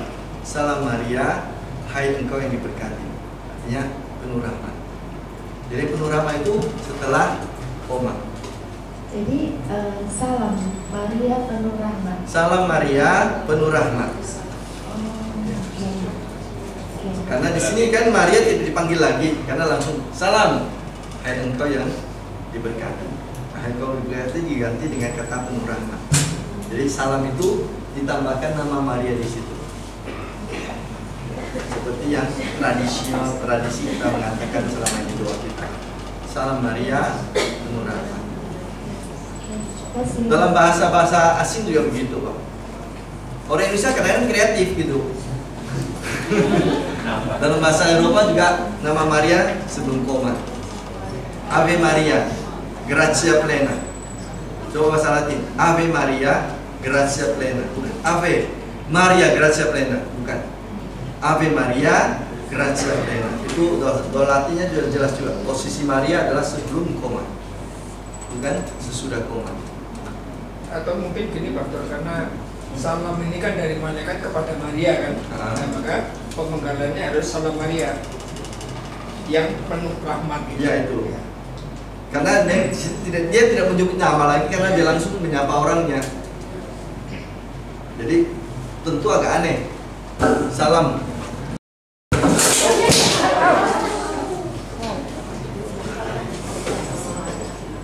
Bersenggol kaki.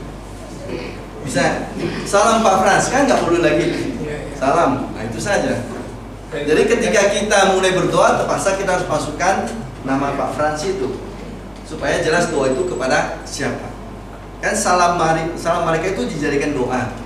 Nah sekarang tujuan doa itu harus tampak dalam doa kita. Nah, maka muncullah nama Maria di sini.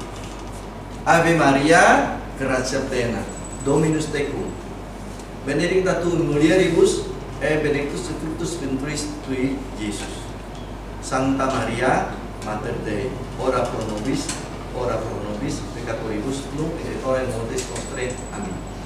Di bahasa Latinnya begitu. Jadi jelas Ave Maria itu satu kesatuan baru koma. Salam Maria penuh rahmat.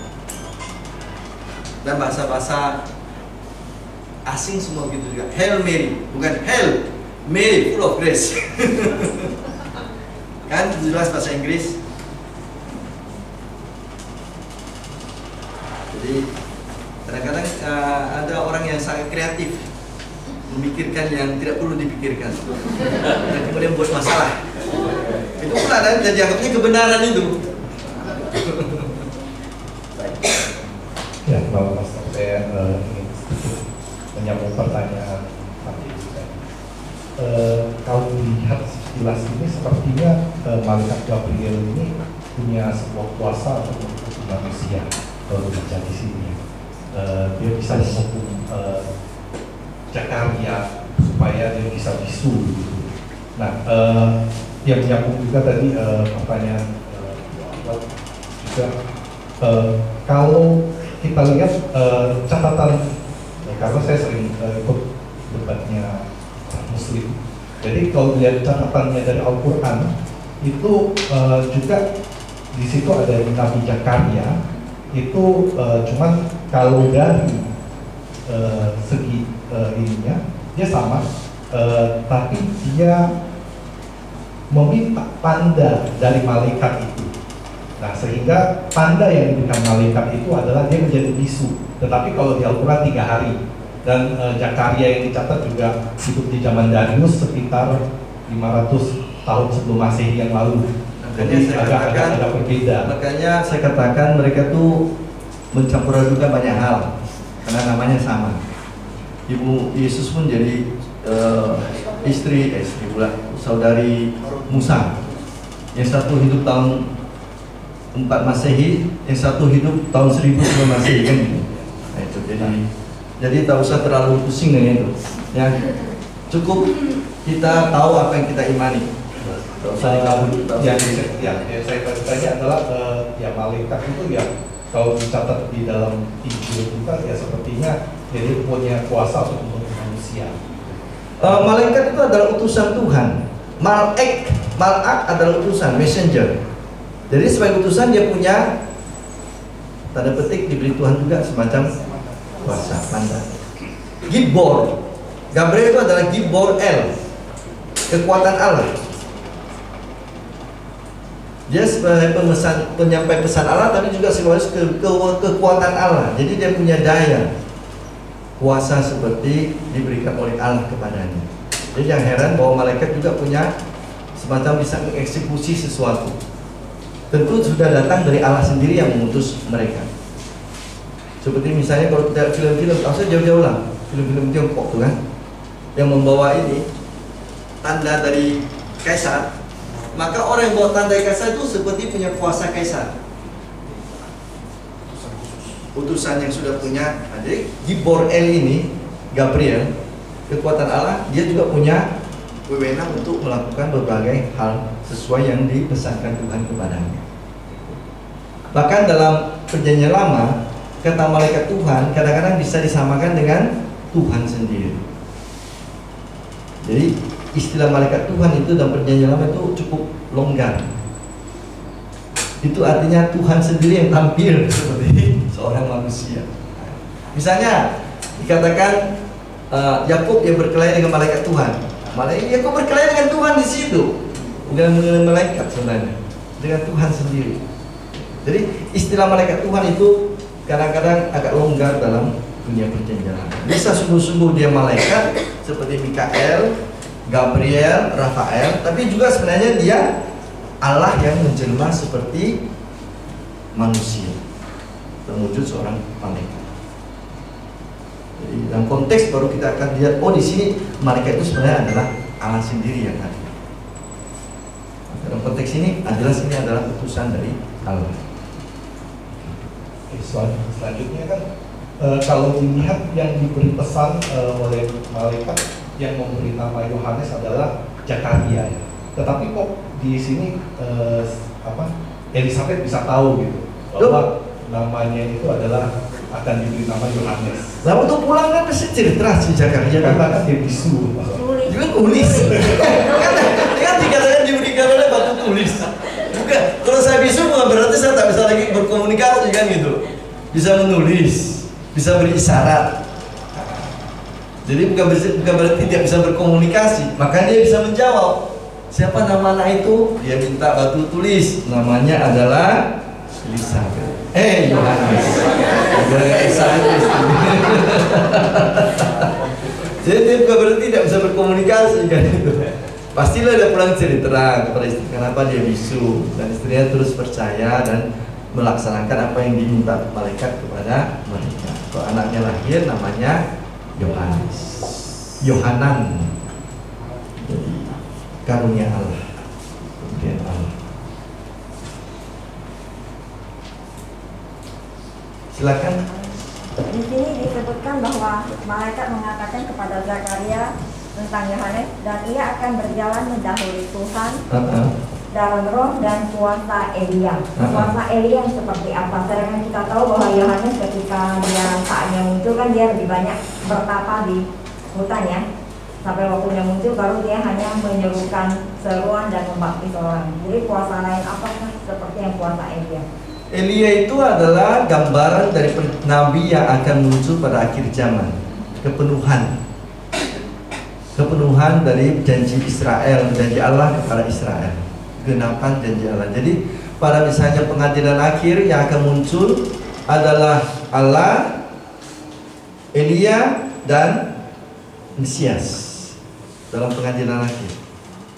Jadi posisi Elia adalah nabi istimewa selain Musa. Makanya dalam penampakan Yesus di bukit atau di gunung yang muncul adalah Musa dan Elia. Musa adalah nabi yang istimewa, bisa berbicara dari Allah muka dengan muka tanpa mati. Sementara Elia yang naik ke surga katanya tidak mati, dia akan datang kembali sebagai saksi untuk pengadilan akhir. Jadi kenapa Yohanes Pembaptis dikatakan punya kuasa Elia? Karena dia juga akan mengantar pemenuhan perjanjian lama itu, Yesus. Dikatakan Yohanes Pembaptis memiliki kuasa seperti Elia. Posisinya dia mempunyai orang yang mengantar kepada kepenuhan itu. Kalau Elia pengadilan akhir, Yohanes mengantar kepada kepenuhan Taurat, yakni Yesus sendiri. Ketika aku datang, aku menggenapi Taurat. Apa yang telah dijanjikan akan terpenuhi. Pada hari ini ketika kau mendengarkannya, terpenuhi. Kan itu kata Yesus di sinagoga di Nazaret. Jadi posisi Yohanes Pembaptis dengan Elia itu kurang lebih sejajar juga dalam konteks pemenuhan janji Allah itu.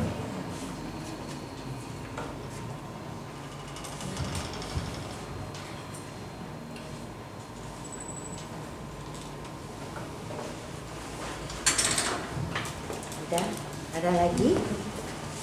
Ada lagi?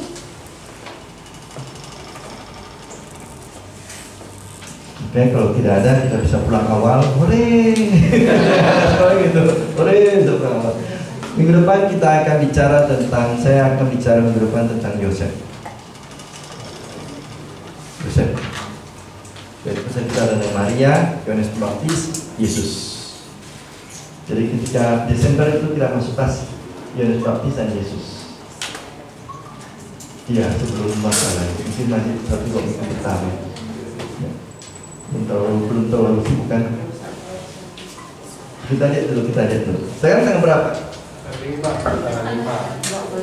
Oke, sebentar dulu ya. Kita lihat jadwal kita. Kita masih bisa ketemu tanggal 12, 19, 26. Oh, masih ada banyak. Jadi minggu depan saya akan bicara tentang Yosef. Minggu berikutnya mungkin tentang Maria. Tanggal 26 Yohanes Pembaptis, tanggal 3 Desember tentang Yesus. Sudah itu kita libur.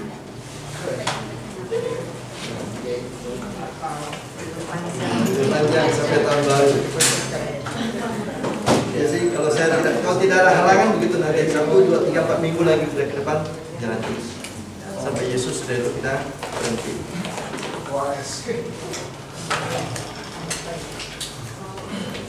Baik, sekali lagi kita ucapkan terima kasih kepada Pastor. Kita beri tepuk tangan dan sebelum pulang kita mau doa penutup. Silakan.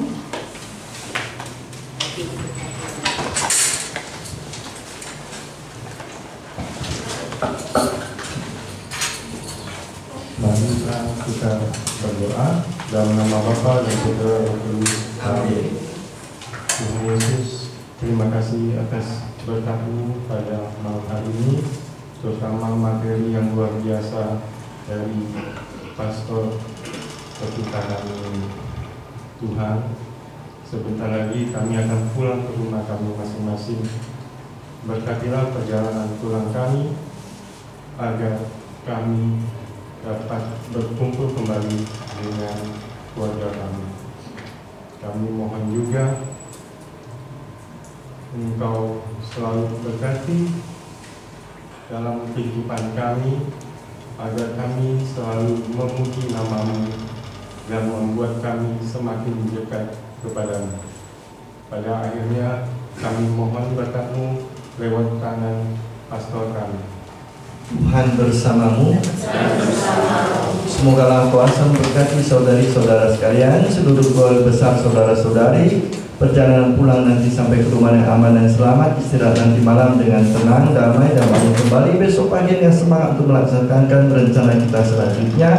Bapa, Putra, dan Roh Kudus. Amin. Terima kasih.